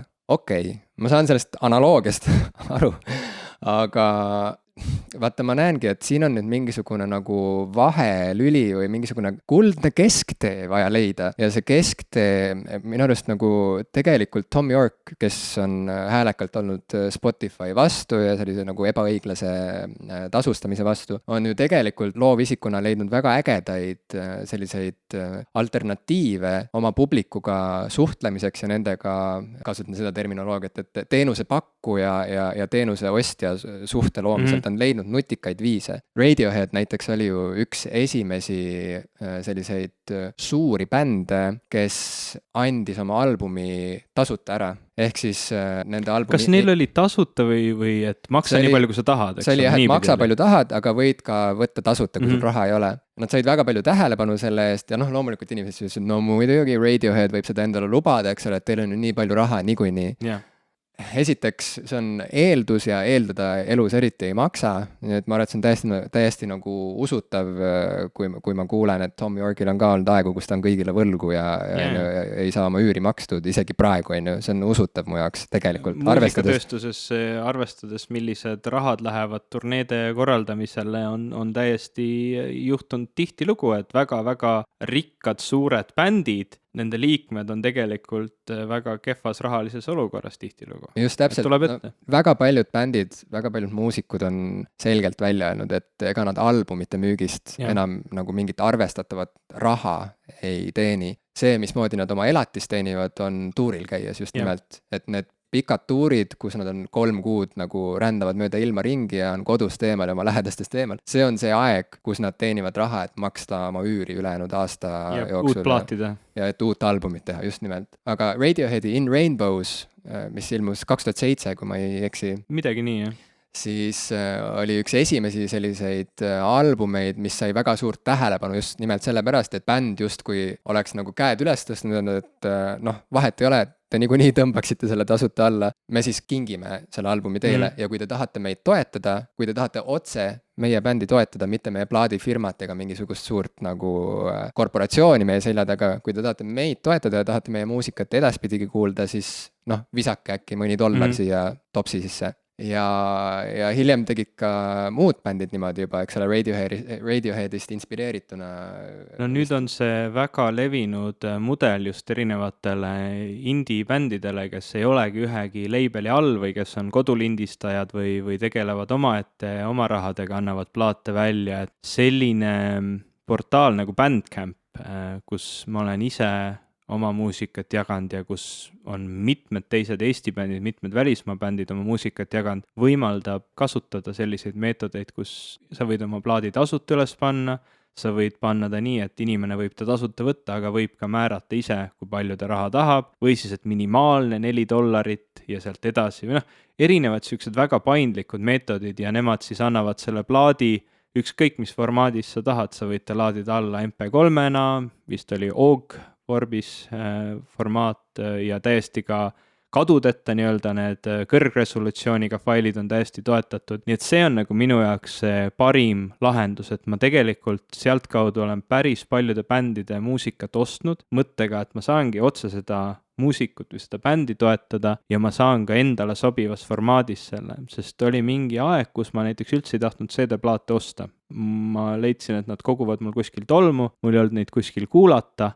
Vist mu naise laptopil veel on CD-lugeja, et minu enda arvutil enam ei olegi, et noh, miks siis? Ja Bandcamp oligi nagu selline parim lahendus minu jaoks. Noh, nüüd on minu jaoks nagu ideaalne võib-olla olekski need streaming-teenused ja sinna kõrvale siis viis ka nagu bändilt otse mingeid asju osta. Selleks on nüüd muutunud ka vinüülid mingil määral, kuigi need on läinud ka tihtilugu läbi plaadifirma ikkagi, aga noh, ma ütleks, et see asi võib-olla tundub nukker sellepärast nendele muusikutele või sellele tööstusele, sest tööstus peab muutuma. Et ongi ainult üks koht, kust muusikat saada, sa lähed poodi, ostad plaadi, kõik see ahel, kuidas see plaat valmib, kes valivad muusikud, kes maksavad lindistamise eest, kelle käes on stuudiod, produtsendid, see ei ole enam väga lihtne ahel. Igaüks võib olla produtsent, igaüks võib olla muusik, igaüks võib olla edasi müüa. Ja see lihtsalt peab muutuma ja see valu, mis praegu selles tööstuses ongi nagu see muutumise valu. Ja mina loodaks, et sinna alati jääb võimalus ikkagi ka näidata oma lemmikule, et on su lemmik ja maksta selle eest otse talle või siis noh, läbi plaadifirma, kuidas iganes, et vähemalt nagu see võimalus jääb, aga on ilmselge, et tulevik on striimimine, tulevik on kuumaksu pealt nende asjade kuulamine. Vähemalt nii on see minu vaatevinklist. Ma näen, et see piraatlus, ütleme nüüd, kui me vaatame seda 00-ndate algusest kuni tänaseni, on ikkagi mõjunud selles mõttes hästi kogu sellele, mitte tööstusele hästi, aga tegelikult see on sundinud muusikuid astuma ise lähemale oma kuulajatele, ehk siis tegelikult mida piraatlus on teinud, et ta on nagu jõuga eemaldanud või muutnud kasutuks selle vahemehe, kes vahepeal, eks ole, seda äri nagu korraldas. Nii et noh, kui ma vaatan oma mingeid lemmiknäiteid, nagu näiteks Amanda Palmer, kelle tegemisi ma olen üle 10 aasta vist juba jälginud väga tähelepanelikult ja suure armastusega. Amanda Palmer on muusik ennekõike, aga ka selline blogi ja noh, juba kirjanik mõnes mõttes. Jah, on ka raamatu kirjutanud, tegi sellist bändi nagu The Dresden Dolls ja nüüd viimastel aastatel on rohkem ikkagi nagu sooloprojekte teinud. Ühesõnaga Amanda Palmer, tal sai oma plaadifirmast kõrini, sest et see, mida nad seal ette kirjutasid talle, oli tema jaoks ahistav. Viimane tilk karikasse oli see, kui ta tegi muusikavideot oma uuele loole ja siis näitas seda enne avalikustamist oma plaadifirma mingitele produtsentidele, mingitele otsustajatele ja siis talle öeldi, et ei, see tuleb ümber monteerida, sest et siin mõnes kaadris sa näed liiga paks välja, et su kõht nagu lotendab liiga palju ja siis ta nagu sai aru, et okei, et noh, Aitab. et vaat selles raamistikus ma enam ei tööta. Ja siis ta lihtsalt keevitaski kokku vist mingisuguse kiire albumi pärast, et saada lihtsalt plaadifirma. Jah, see vist käis läbi Kickstarteri tal ja... Ei, ühesõnaga ta sai plaadifirmast lahti, saatis nad perse, tegi alasti pildi seal plaadifirma koridoris endast, et umbes, et nagu, et head aega on ju ja maailm siit ma tulen. Ja siis ta tegi Kickstarteri, mis on siis, eks ole, noh, nagu kõik teavad, selline nagu hooandja, sama mis hooandja, ainult et nagu see, mis enne oli. Ühesõnaga, et tegi Kickstarteris kampaania, et palun fännid, kui te minusse usute, siis rahastage minu uue albumi valmimist. Ja mis juhtus oli see, et seda kampaaniat saatis enneolematu edu. Ta kogus vist $1 miljon või natuke rohkem ja see kõik läks kasutusse niimoodi, et ta ei ostnud endale mingit villat, vaid reaalselt, noh, ta pärast ka näitas, kuhu see raha kõik läks, et tõesti reaalselt kõik see raha läks selle albumi tegemisse ja nagu lähebki, viimse kui sendini, on ju, nii et ta ise nagu, ma ei tea, kas jäi natuke miinusesse isegi, aga igal juhul, et ta sai nii palju tähelepanu selle kampaania tõttu ja edaspidi hakati teda kutsuma igale poole rääkima mingitele seminaridele ja lõpuks ta pidas sellise kuulsa TED-i kõne. See on üks vaadatumaid TED-i kõnesid siiamaani. Ta vist rääkis sellest, kuidas üldse küsida raha. Et kuidas see tänapäeval on nii normaalne astuda oma fännidega otse suhtlusesse ja usaldada seda, et nemad sind hoiavad ja toetavad ja siis anda neile vastu nii vahetult, kui sa oskad kõikide oma vigade ja konarustega anda seda, mida sa teed, lihtsalt usaldada seda, et nad võtavad selle vastu samasuguse nagu armastusega, nagu sina seda neile pakud. Ja mis edasi sai, oligi see, et Amanda tegi endale Patreoni konto. Ja Patreon on veel lahedam asi kui Kickstarter ja hooandja minu arust ja väga huvitav on nüüd jälgida, et huvitav, kas Eestis keegi suudaks käima tõmmata oma Patreoni. Ma nägin, et Kaur Kender tõmbas käima oma Patreoni, et Hapkomachi või narkomaani raamatut inglise keelde ümber panna.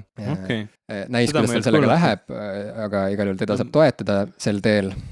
Soovime edu. Soovime edu igal juhul, sest et see Hapkomachi raamat üleüldse on, ma arvan, no, kindlasti üks olulisemaid raamatuid, mis sel aastal on ilmunud, sellest võib-olla mõnel teisel korral, aga ühesõnaga Amanda Palmer tegi oma Patreoni lehe ja kuna ta on olnud nii vahetu oma fännidega, tal on Twitteris nagu nüüdseks tohutult palju jälgijaid, eks ole, ja kui ta on tuuril käinud, ta alati nagu ööbib fännide juures, küsib Twitteris, kuulge, kes võtaks mind oma diivanil, mind ja oma bändi, eks ole, et ta on nagu lõhkunud maha kõik need vaheseinad, mis nagu mingisugusel sellisel institutsionaalsel bändil varasemalt oli, vaata kõik need nagu kõik need seinad, mis nagu viisid artisti kuulajast nii kaugel, et ta võis olla see kauge täht seal kuskil kosmoses, kes on mingis teises dimensioonis, ta ei ela meiega samas ruumis, eks ole, ta on mingi staar kuskil kaugel. Ta lõhkus kõik need seinad maha ja on siiamaani nagu juba aastaid olnud väga otseses suhtluses oma fännidega ja see Patreon samamoodi võimaldabki tal nüüd teha mida iganes ta soovib, kui ta tuleb mõte, et tahaks, ma ei tea,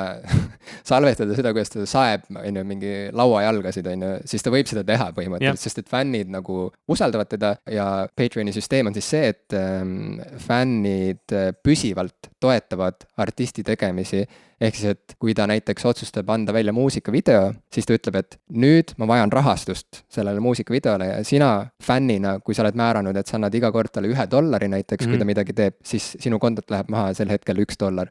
Või kui sa oled määranud, et sul läheb, et sa toetad teda 10-ga, läheb 10-kas ja nii edasi, eks ole. Iga kord, kui ta võtab ette midagi, mille jaoks tal on vaja raha, siis ta saab selle nagu sisse kasseerida sealt Patreonist otse, ilma et ta peaks mingi kampaania selleks tegema eraldi, eks ole. Väga lahe süsteem. Mina olen Amanda Palmeri toetaja ja ma tunnen, et just selline side lemmikartistiga ongi see kõige õigem, kust on see vahelüli ära kaotatud. See Patreon ise ka ei ole mingisugune korporatsioon, need on samasugused kunstnikud, kes lihtsalt leidsid, et on vaja leida mingisugune viis, kuidas võimaldada ägedatel inimestel ikkagi oma ägedat asja edasi teha, ilma et seal oleks seda kuradi korporatiivset nussi nagu vahel. No Patreon sündis põhimõtteliselt siis Jack Conte peas, kes on tuntud duost Pomplamoose, mida ta siis oma praegu juba naisega Natalie Dawniga teeb. Pomplamoose sündiski kuidagi niimoodi huvitaval kombel ka, et üritasid hakata muusikat tegema, see Jack Conte ise oli proovinud nii ja naapidi, väga hästi ei läinud ja otsustas ka, et hakkab YouTube'i videosid panema ja kuidagi see tema viis neid YouTube'i videosid teha, filmida seda üles, kuidas siis see protsess käib, kuidas ta mängib instrumente, kuidas nad laulavad Natalie'ga need lood sisse, monteerida siuke kihvt video. See sai väga positiivse vastukaja, eks ole, miljoneid vaatamisi ja Pomplamoose sai üsna tuntuks. Esialgu teenisid sealt nagu YouTube'i loojad ikka reklaamiraha, aga üks hetk ta siis oli teinud oma soolovideo, kus ta oli pannud põhimõtteliselt kogu oma pangaarve tühjaks tõmmanud, ehitanud ise meeletult kalli seti, kus ta siis filmis selle video, see video oli väga võimas ja siis ta vaatas, et jess, sain $400 tagasi nende miljonite vaatamiste pealt seal alguses, et see tundus talle kuidagi ebaõiglane. Ja siis see Patreon sündis sellest, et ta tahtis, et fännidel oleks võimalik teda otse toetada. Samal ajal, põhimõtteliselt kui sündis Patreon, sündis ka selline portaal nagu Subbable, mis oli põhimõtteliselt täpselt sama asi. See oli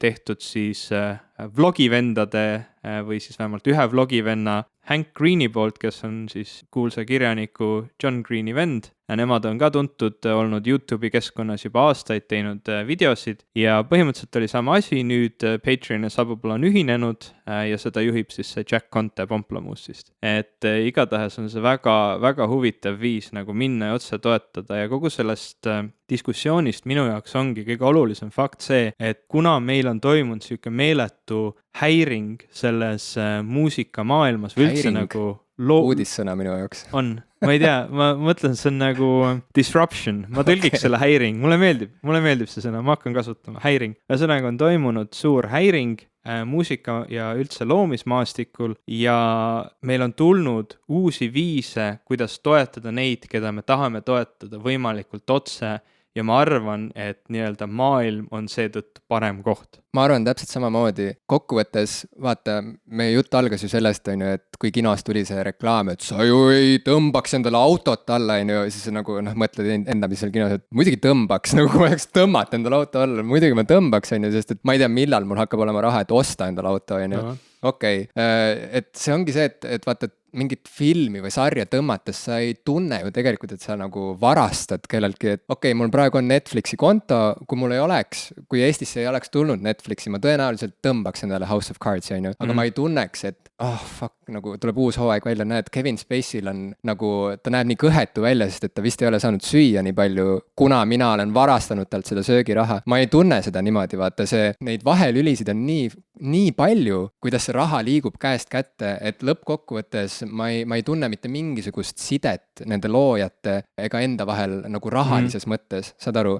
Ainus asi, mis meid seob, on see, et ma imetlen neid ja tahan näha, mida nad teevad. Nüüd see, et need vahemehed on pidanud nagu tööst ilma jääma ja mul on tekkinud võimalusi oma lemmikuid otse toetada, otse nende tegemisi rahastada, see on jälle nagu toonud nad mulle ka rahalises mõttes lähemale ja ma nüüd, kus ma käin tööl ja aeg-ajalt mul on raha, et nagu maksta, eks ole, mingisuguse filmi või albumi eest, siis ma hea meelega teen seda. Sest et ma näen otse, kuidas see raha läheb nagu nende taskutesse ja mul on selle pärast väga hea meel. Ja ma ei tunne, et ma nagu peaksin kuidagi vabandust paluma, et ma varem siis nagu ei maksnud või mis iganes, sest et nagu ma lihtsalt ei näinud, kuidas see raha liikus ja nüüd, kus ma nagu näen, kuidas see liigub otse minu peost tema rahakotti, siis mis mul saaks selle vastu olla, ma hea meelega toetan.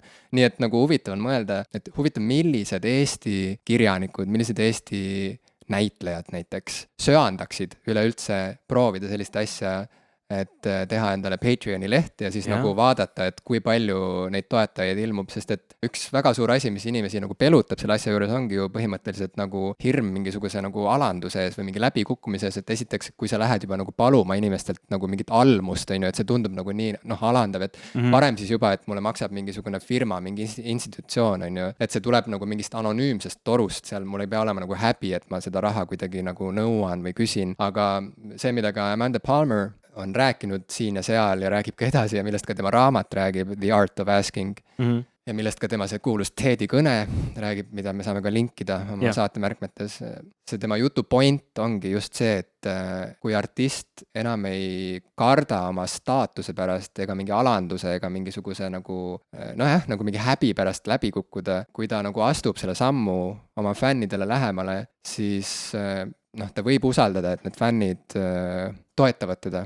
ja hoiavad teda ja võtavad ta avasüli vastu, et see ei tundu neile kuidagi nagu nõme ega ahne samm nagu astuda neile otse juurde, et ühesõnaga see ei tee neid artiste kerjusteks ega mingisugusteks nagu noh, ma ei tea, veel hullem, mingist nagu taskuvarasteks või. Ja tegelikult ma olen saanud Amanda Palmerist väga otseselt ka inspiratsiooni, kui mu teine romaan sai valmis ja kui see sai romaanivõistlusel auhinnalise koha, siis ma otsustasin selle raamatu ise välja anda, oma teise romaani Kehade mets, ja samamoodi ma küsisin oma lugejatelt otse raha. Mitte hooandja kaudu, vaid ma korraldasin sellise ürituse erinevate tubade klubis eelmise aasta 1. augustil, kus ma lugesin oma romaani otsast lõpuni ette ja uksed olid avatud, inimesed võisid tulla minna nii, nagu nad ise soovisid, ja need, kes leidsid, et see raamat on midagi ägedat, võisid toetada selle raamatu väljaandmist. Mul oligi seal toanurgas oli üks vaas, kuhu inimesed võisid visata münte või ka paberraha,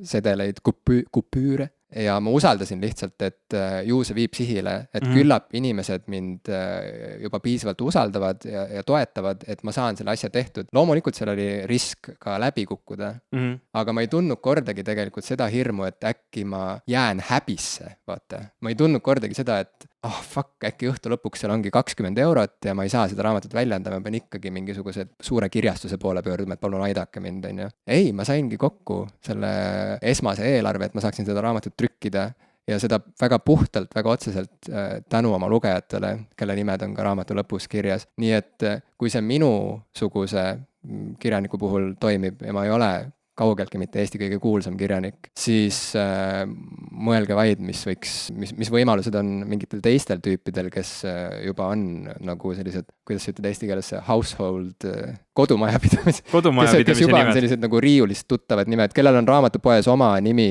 eks ole, nagu riiuli peale printitud juba, sest et inimesed kiiremini üles leiaksid just nende raamatuid, noh. Aga see lahendab tegelikult ka selle mure, millele ma varem viitasin, et kui sa laenad, eks ole, sõpradele raamatuid, ma olen sinu raamatut laenanud vähemalt 2 sõbrale ja nüüd ma mõtlen, et äkki nad ka toetavad sind. Selle asemel, et ütleme, seda raamatut poest osta, nad seda saanud lugeda, neil on vähemalt otsene võimalus ikkagi sind toetada, näiteks kui sul oleks oma Patreon. Ma ei tea, Jim Ashilevi 2017 Patreon. No vaatame seda asja, mul peab olema midagi siis nagu pakkuda ka, ma ei tea, kas ma aastal 2017 olen väga produktiivne. Lühinovelle. Aga igal juhul, ühesõnaga ma praegu jääks nagu kõrvaltvaatajana jälgima, kuidas teistel läheb, kas mõni eestlane suudab käima tõmmata oma Patreoni niimoodi, et see on jätkusuutlik ja asi püsibki, et ta saabki järjepidevalt näiteks 2 aastat teha mingit oma asja nagu, keevitada mingeid oma imelikke albumeid kokku ja seda kõike fännide toel, nii et ta ei pea kartma, et äkki ta nagu nüüd mõni kuu ei saa üüri maksta või ei saa oma lastele nagu süüa osta. Yeah. No see on selles suhtes huvitav, et see ongi nagu mingi selline natukene südametunnistuse puhastamine, et võtta sa ennist korra tõid välja, et sa oled palju erinevaid asju internetist siis piraatinud, enamus meist on ja ütleme, ega mina ka sellest patust prii ei ole, et vähemalt. Aga kas sa tunned, et see on mingi patt? Nagu ausalt, kas sa tunned, et sa oled teinud midagi valesti või? Ma olen seda rohkem tundma hakanud ajapikku ja seetõttu ma ei ole ka viimased, ma ei tea, mitu aastat tegelikult väga aktiivselt. Ma mingil määral ikkagi olen neid variante kasutanud internetis, et leida igasuguseid asju, mida ma muud moodi kätte ei saa. Aga sellest hetkest, kui ma Rootsi kolisin ja hakkasin saama, ütleme, stabiilset palka, olen ma tänu ka nendele striimimisteenustele, Spotify, Netflix, et tänu nendel on tegelikult järjest rohkem kadunud ära vajadus üldse oma seda meediat mingite teiste viiside läbi saada. Ja ma olen nüüd hakanud otsima kokku, ütleme, asju, mida ma väga nautisin nooruspõlves, kas siis need mingid arvutimängud, mingid plaadid või mingid, ma ei tea, videod, filmid, et kui nad on olnud nii olulised, et nad on tänini minuga, et siis ma ikkagi püüan mingil viisil need endale muretseda nüüd ja seeläbi ka artiste toetada ja samamoodi ma proovin siis ka leida neid otsesemaid viise toetada, et ma peaks ka kellegi patrooniks hakkama, ma ei ole seda veel teinud. Proovi, see on hea tunne. Ma usun ka, mul on nii palju inimesi seal, kes mulle väga-väga meeldivad. mõtle, Ivo, kui me ei oleks sinuga mitte kunagi ühtegi MP3 illegaalselt alla tõmmanud, kui me ei oleks mitte kunagi ühtegi filmi kuskilt torrentist, mis seal vahepeal olid, Kazaa ja mingid sellised eestlaste leiutis enne Skype'i, No Kazaa. vot, jah. Skype töötab Kazaa tehnoloogia. ja erinevad need mis need on, need mitte IRC või mis lehed need olid? Oli küll IRC all sai, siis oli Soulseek. Jah, Soulseek, kõik need platvormid, need piraatimistööriistad, kui me ei oleks neid mitte kunagi kasutanud, ma ei tea, kuidas sinuga on, aga ma arvan, et kui ma ei oleks neid kasutanud, kui ma oleks kogu aeg nagu kuidagi füüsiliselt tajunud seda, et see oleks sama, noh, selle Metallica loo alla tõmbamine, see oleks sama hull kui kellegi auto ära varastamine, on ju. Kui ma oleksin seda päriselt tundnud ja ma oleksin nagu seda tunnet tõsiselt võtnud, ma arvan, et ma ei oleks 19. eluaastani siis ilmselt saanud mitte, noh, ma oleks saanud võib-olla 2 kassetti endale lubada. Noh, nii see on. Ja nagu, mis must siis niimoodi saanud oleks? Mul ei olnud muud võimalust, Robin Hood, no mis asja, see ongi, nii on. Ma käisin ühe suve nooruspõlves tööl, et minna sügisel Iron Maideni kontserdile Soome. Tubli.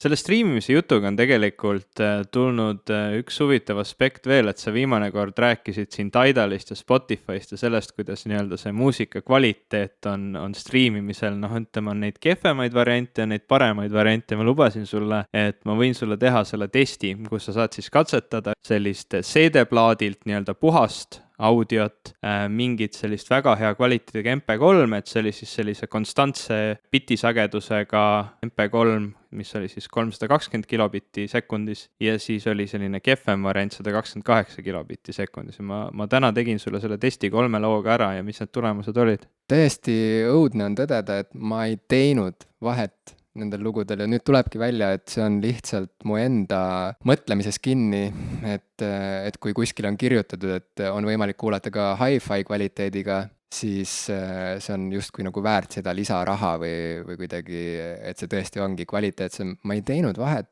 Ma olin nii kindel enne, kui sa seda testi mulle tegema hakkasid, et ma raudselt saan aru, sest et kunagi, kui jälle hüpata tagasi ajas nendesse päevadesse, kus ma kasutasin Soulseek ja Kazaad ja selliseid programme, et illegaalselt tõmmata endale muusikat, mille eest ma ei olnud maksnud, et siis ma ikka nagu aeg-ajalt seal sobrasin kellegi avalikus folderis, eks ole, kes seal jagas oma muusikat niimoodi heldelt. Ja kui seal oli valida, et ma saan seda sama albumit tõmmata näiteks 320 kilobaitisena või kilobitisena või siis on ju 128-sena, siis ma alati ikkagi pigem valisin selle suurema resolutsiooniga. Kas resolutsioon võib öelda pildi kohta ainult või ühesõnaga jah, tähendab, võib ikka öelda. Ühesõnaga tõmbasin need suuremad failid endale, sest et ma kujutasin ette, et see on kindlasti, et see kõlab paremini.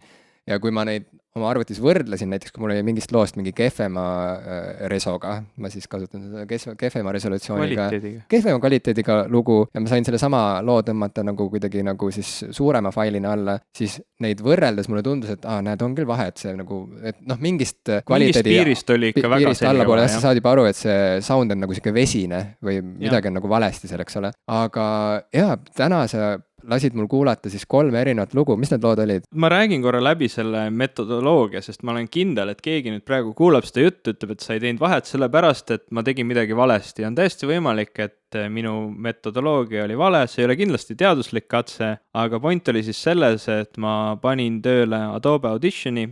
Selle arvuti külge on siis ühendatud Propellerheadi toodetud Balance audio siuke nii-öelda USB helikaart, mis tagab selle, et see on, ütleme, oluliselt kõrgema kvaliteediga digital to analog konverter, seal ei ole nii palju müra, ta on täpsem. Selle helikaardiga olid ühendatud siis Beyerdynamic DT770 Pro kõrvaklapid, mis on stuudio kvaliteediga kõrvaklapid, mis peaksid tagama küllaltki neutraalse helipildi, mis ei ole kuidagi tugevama bassi või tugevamate kõrgetega ja ma lasin siis Jimil ise valida, tal oli seal kolm varianti 3 loost. Kõigepealt oli siis Iggy Popi Break Into Your Heart, siis oli My Groupi Millirepa ja Arcade Fire We Exist ja Jim sai ise siis sooloda neid track'e niimoodi, et ta sai kuulata lugu täpselt sellisest kohast, nagu ta tahab.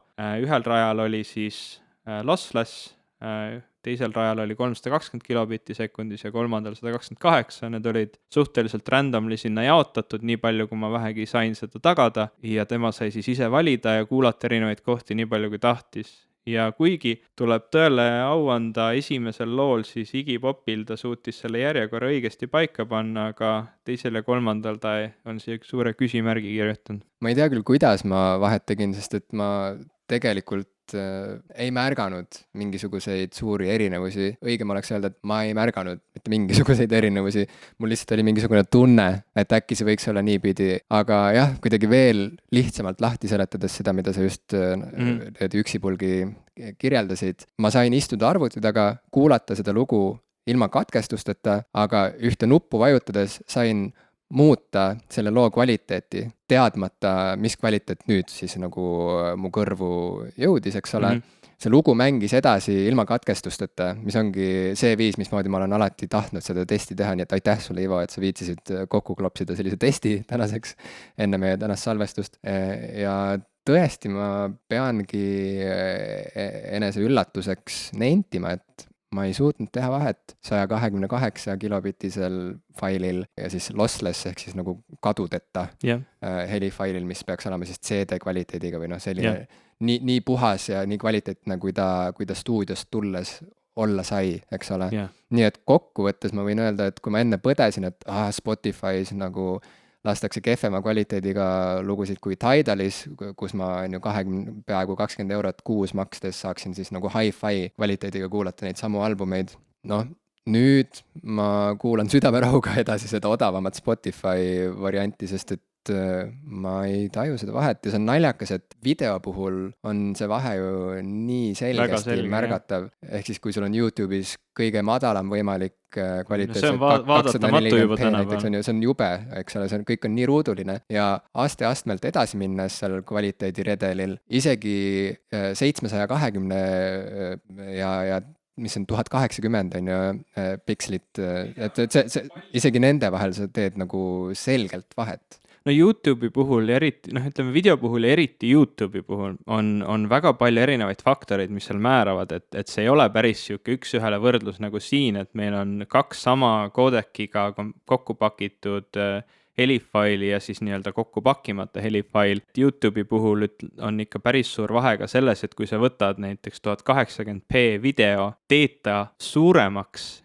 sellest 1080p'st, teed ta näiteks 4K-ks, kuigi ta ei ole filmitud 4K-s, aga sa nii-öelda teed ta suuremaks ja paned ta 4K-s üles, siis on ta kvaliteet parem, sellepärast et see viis, kuidas YouTube töötleb neid formaate, mis see nii-öelda biti sagedus on, et kuidas ta neid töötleb, on erinevatel tasemetel, nii et seal need jooksevad väga selgelt välja. Aga helifailide puhul, eks ta on raske, ma olen seda testi endale teinud mitu korda, endal on väga raske seda pimesi teha, mul ei olnud kedagi teist niimoodi kohe võtta, kes mulle selle asja niimoodi pimedalt ära teeks, et ma ise ei tea, mis faile ma kuulan. Aga maksimaalselt parimates testides ma olen ikkagi, ütleme selle 128 kilobitti MP3-l ja 320 vahet teinud, aga sealt edasi on see väga raske olnud ja sellegipoolest olen ma ikka ja jälle leidnud ennast mõttele, et ikka tahaks seda kadudeta formaati ja alles hiljuti, kui ma uues kodus siis oma muusikakeskust komplekteerisin, mul oli väike Bluetooth vastuvõtja sinna ehitatud, et ma saaksin oma telefonist muusikakeskusesse mängida. See häiris mind nii meeletult, et see oli see Bluetooth 4 ja tal ei olnud neid ekstra koodekeid sisse ehitatud, et ta suudaks seda taas esitada paremini. Et lõpuks ma ostsin mulle Chromecast audio ja isegi see oli täpselt selline, et ma oleksin võinud ka palju kallima taki sinna muretseda, või kallima streameri, mis suudaks väga-väga puhtalt seda kokku pakitud heli, mis Spotify'st tuleb esitada, aga sellel ei ole mõtet, aga see on mul kogu aeg peas ikkagi, et tahaks seda parimat saada, hoolimata sellest, et tegelikult ma tean, mul on see kogemus, et ma ei tee sellel vahet. Just täpselt see teadmine, et saab ka kvaliteetsemalt kuulata seda kõike, see teadmine ise on see, mis häirib, mitte see kvaliteedi vahe. Ja ütleme nii, et mul on kodus üks koht, kus ma saan ideaalselt istuda ja kuulata oma muusikakeskust täpselt nii hästi, kui ta on, aga ma ei istu seal mitte kunagi, sest see on mingi random koht keset põrandat, ma kõnnin mööda tuba ringi, enamasti mängib muusika mul mingil määral ikkagi taustaks, niimoodi privaatselt, mõttega ma kuulan muusikat tihtilugu kõrvaklappidega, et selle muusikakeskuse puhul tõesti, et ma hakkasin mõtlema ja ilmselt ma mõtlen üle.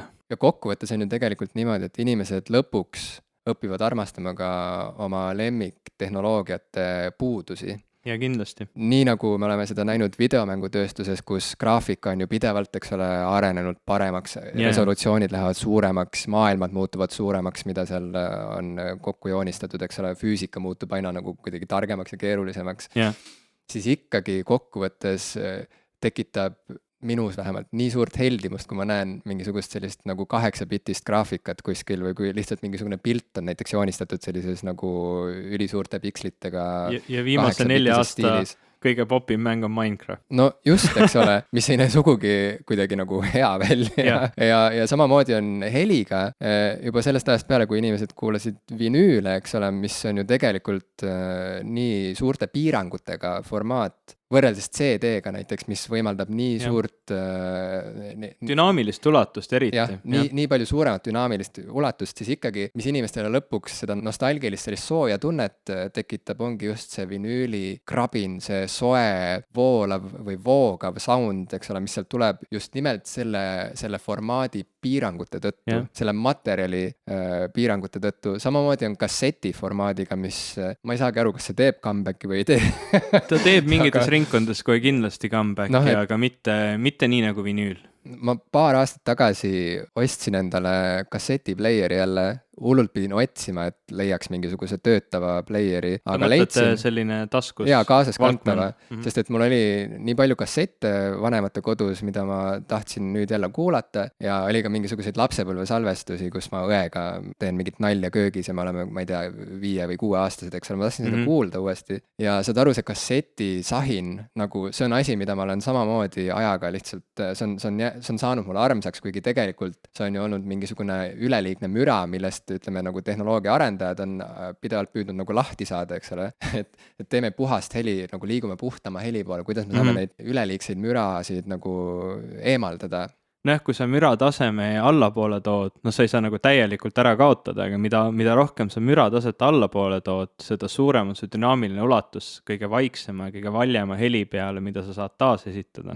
Ja samamoodi on VHS-iga, eks ole, et inimesed muidugi praegu eriti ei vaata enam VHS-e, aga näiteks ma hiljuti tõmbasin endale sellise fototöötlusäpi nimega Glitcher, Glitchr, Glitcher, mis, ühesõnaga, see on selline äpp, mis võimaldab sul põhimõtteliselt oma pilte pekki keerata niimoodi, et see ei näe enam välja nagu sinu hea telefoni, hea kaameraga tehtud kõrge resolutsiooniga pilt nagu ikka, vaid sa saad selle nagu taandada tagasi näiteks mingi 80ndate Nintendo NES-i graafika tasemele või siis sa saad lisada sellele mingit VHS-i efekti, mis nagu ajab need värvid natuke liiga nagu selliseks nagu soojaks, natuke üle ääre ajavateks. Teeb pildi tumedaks kuidagi. Teeb tumedamaks, lisab sinna selliseid nagu tehnilisi praake, mis kaasnes näiteks VHS-i pildiga, kui sa seda kerisid. Ühesõnaga, et sa saad oma pilte nagu teha halvemaks,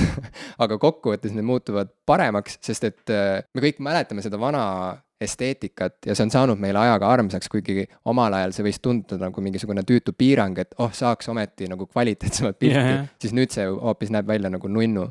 Nii et kokkuvõttes igasuguse tehnoloogia piirangud, mis meid võib-olla mingil ajal ajavad närvi, kummalisel kombel lõpuks 15 aastat hiljem me hakkame neid igatsema. Kusjuures see on selles suhtes naljakas mõte, et ma olen, nüüd kui ma komplekteerisin oma uut muusikakeskust, siis ma mõtlesin tagasi oma esimesele päris enda muusikakeskusele. Kui ma olin väga väike, meil on kodus alati muusika olnud väga oluline koht, mu isa on suur muusikasõber, ta on ka suur tehnikasõber, nii et erinevat audiotehnikat ja variante on meil kodus ikka lõputult palju, meil on lintmakke, mida ma olen iga, ma ei tea, 5 aastase vahega jälle kuskilt välja kiskunud, proovinud, kas ma nad tööle saan, vahel saan.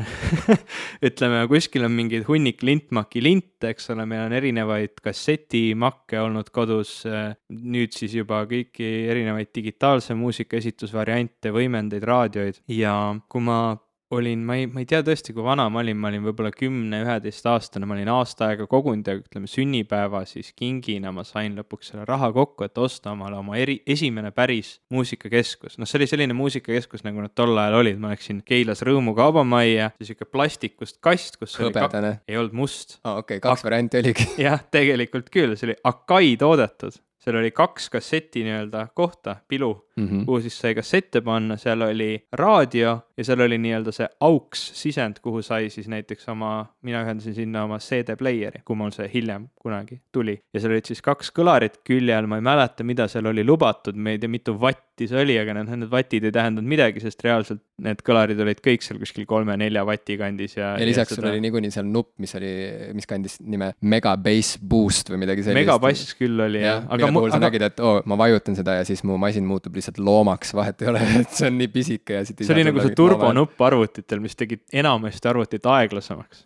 Aga sellest teine kord. See muusikakeskus ei olnud muidugi nii äge, kui tihtilugu need mõnel tuttaval olid, kus tuled vilkusid ja seal tõesti olid need hästi suureks ja vägevaks tehtud ja suured kirjad olid peal, aga ta oli mu esimene. Ja mul on siiamaani väga siuke nostalgiline tunne selle tõttu. Hiljem ma hästi palju rüüstasin oma isa vana helitehnikat, leidsin sealt mingi võimendi, ühendasin selle mingite uute raadiotehnika kõlaritega, mis ma ostsin, sest need nii-öelda raadiotehnika S90 kõlarid on siuke legendaarsed. Vähemalt mingil ajal sa pidid ikka kuulama vennaskonda läbi S90 kõlarite. Et mina siis läksin ja ostsin siuksed modernsemad raadiotehnika kõlarid, mida ma aastaid kasutasin. Ja siis ma ostsin omale, eks ole, vinüülimängija ja ühe võimendi selle jaoks ja kasutasin ikka neid raadiotehnika kõlareid, aga kui ma Rootsist tulin Eestisse, siis ma pidin need kõlarid maha müüma, sest need ei mahtunud autosse ära enam. Raamatud oli vaja kaasa tuua.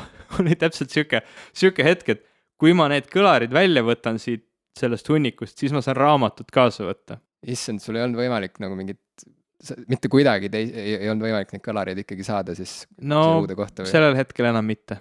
Jah, et ma müüsin nad võileiva hinnaga maha, kuna see oli täpselt niimoodi mingi päev või 2 enne kolimist, kui ma juba pakkisin ja mul ei olnud nagu meeletult kahju ka, sest nad ei olnud siuksed suurepärased kõlarid, nad olid natuke suured, mõlemal kõlaril oli 2 bassielementi, mis tegi nad väga ägedaks siukseks bassiseks kõlariks, aga ikkagi hoolimata kõigest sellest jutust, kuidas see kvaliteedi nõudmine on natuke tobe, ma ikkagi mõtlesin järjest rohkem ikkagi mingi audiofiili teema peale.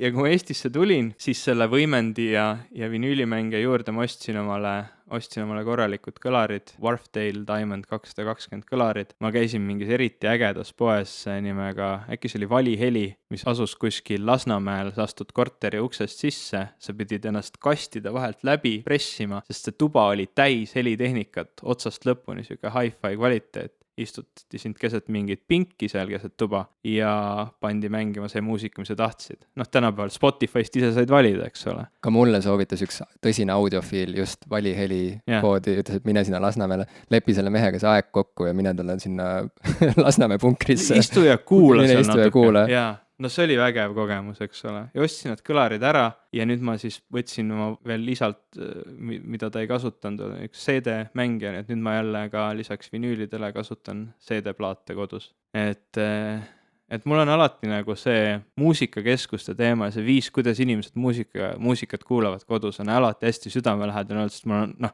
igas kodus, kus ma olen elanud, ma olen püüdnud omale tekitada mingi siukse keskuse. Ta ei ole enam selline muusikakeskus nagu klassikalises tähenduses, aga see on mul üks olulisemaid asju kodudes. Mul ei ole enamus kodudes kunagi olnud telekat, aga mul on olnud alati mingi viis oma muusikat kuulata. Saad aru, Ivo, see tundub nii õige, sa oled nii tubli, et sa oled seda keskuse värki läbi aastate ikkagi hoidnud käimas. See on nagu sügav kummardus sulle, sest et mul on täiesti pekkis praegu selle keskuse värgiga. Ma ei hakka isegi kirjeldama, mis seisus minu nagu helitehnika hetkel on, aga seis on olnud täbar nüüd juba rohkem kui, varsti juba aasta aega ja see on nii naljakas, et see tõesti nagu mõjub halvasti ma ei tea, kas psüühikale just, aga ütleme mu nagu emotsionaalne, see emotsionaalne keskus minu ajus või närvisüsteemis on nüüd juba ligi aasta olnud olnud häiritud igapäevaselt sellest, et ma ei saa kuulata muusikat normaalselt. No nüüd õnneks mul on need eelmiseski saates mainitud suured kõrvaklapid, mis on toonud mind natukenegi tagasi. No kõrvaklapid on see teine oluline teema, et sul peab ikka olema mingi viis, kuidas ennast sellesse muusika sisse kuidagi nagu paigutada. Isegi kui teised ei taha. Nii et no niipea, kui ma jälle olen inimene, kes võib võimaldada endale asju, on vist vaja minna sinna Lasnamäele või? Noh, jah, et seal kõik ei ole nii kallis, ega need minu kõlarid ka väga kallid ei olnud, aga noh, ma ütlen, tegin ikka paar aastat tegin seda otsingutööd, et milliseid kõlareid osta, mul olid ühed teised ka välja mõeldud, ma olin neid kuulamas käinud Rootsi hi-fi poodides, sest ma tegelikult juba siis, noh, mingi paari aasta eest tahtsin nendelt suurtelt põrandakõlaritelt minna nendele väikestele raamaturiiuli kõlaritele, et noh, leida mingi siuke suuruse kvaliteedi tasakaal ja noh, loomulikult ma ei saagi korteris kuulata muusikat meeletult valjult, ma ei tahagi seda teha, et siis just see vorm nagu tundus kõige parem. Aga noh, eks neid nii-öelda kehvemaid aastaid on ennegi olnud, kus see keskus või see võimalused ei ole nagu nii laialdased. Ärme nendel pikemalt peatu. Teeme parem mõned muusikasoovitused, mida me tahame inimestele soovitada, et nad kuulaksid. Ma võib-olla praegu enam isegi spetsiifiliselt ühtegi bändi või vähemalt seekord ei nimetaks, vaid ma soovitakski inimestel hoopis vaadata Patreonist, kas mõni teie lemmikmuusik või lemmikbänd või no miks see peab olema bänd, mis iganes, lemmikkirjanik või kes iganes, keda te austate ja fännate, kui te leiate tema Patreoni lehe, kui teil juhtumisi on see, siis kaaluge seda varianti, et äkki visake talle väike $1 iga kord, kui ta kirjutab näiteks mõne uue novelli või kui ta avaldab mingisuguse uue laulukese. Vaadake, mis tunne on, et kas on niisugune tunne nagu annaks lunivale kerjusele ei millegi eest, lihtsalt haletsusest raha, mida sul niigi on vähe, või siis hoopis tekib tunne, et vau, see ju ongi 2016. Jah, mina toetasin vist ka su raamatut, ma ei mäleta enam. Vist oli toetasid küll, su nimi on seal taga ilusti kirjas. Väga hea, aga ühesõnaga ma vähemalt tunnen seda heameelt tegelikult, et ma ka sain mängida väikse osa selle raamatu valmis saamises. Väga otseselt, ja mul on ka hea meel ja see ongi nagu nii äge, et ja eriti hea oli tunne veel siis, kui ma seda raamatut lugeda sain ja see oli hea raamat. Aga kui see oleks olnud meeletu pettumus jaoks, mis sa siis oleksid tundnud? Kas sa oleks tundnud, et nagu fuck, peaks kuidagi selle raha nagu tagasi küsima? Ei oleks. Ma ilmselt ma ei tea, mida ma oleks siis tundnud. Ma ilmselt ei oleks tundnud, et see raha oli raisku läinud. Ma ilmselt ei oleks üldse sellest rahast mõelnud. Ma ei oskagi sellele niimoodi sellest aspektist läheneda, sest ma toetasin seda raamatut mitte sellepärast, et ma tahaksin lugeda ühte head raamatut, vaid sellepärast, et ma tahtsin, et sa saaksid seda raamatut kirjutada ja välja anda omal nii-öelda viisil. No võt, ja siin me jõuamegi jälle selle usalduse juurde, et meil oli olemas vastastikune usaldus ja ma arvan, et sellepärast paljud muusikud, kunstnikud ei olegi veel teinud tormijooksu Patreoni platvormile, et nad kardavad võib-olla seda läbikukkumise riski või nad kardavad seda, et aga mis siis, kui nagu see, mis ma teen, tundub sitt inimestele, et äkki nad on siis nagu pahased mu peale. Aga ma arvan, et see ongi see risk, mis alati säilib ja mis käibki selle mängu juurde, et sa pead usaldama, et fännid lubavad sul ka eksida, mida ei saa öelda võib-olla nende suurplaadifirmade kohta, kus produtsendid istusid stuudios kõrval ja tõmbasid võib-olla mingeid lauluridu maha, et ei, nii nemad ei julge, ei luba eksida üldse. Et minu arust nüüd just ongi tulnud see vabadus kunstnikele, loomingulistele inimestele, vabadus eksida ja kui sa usaldad oma fänne, siis sa julged seda ka teha.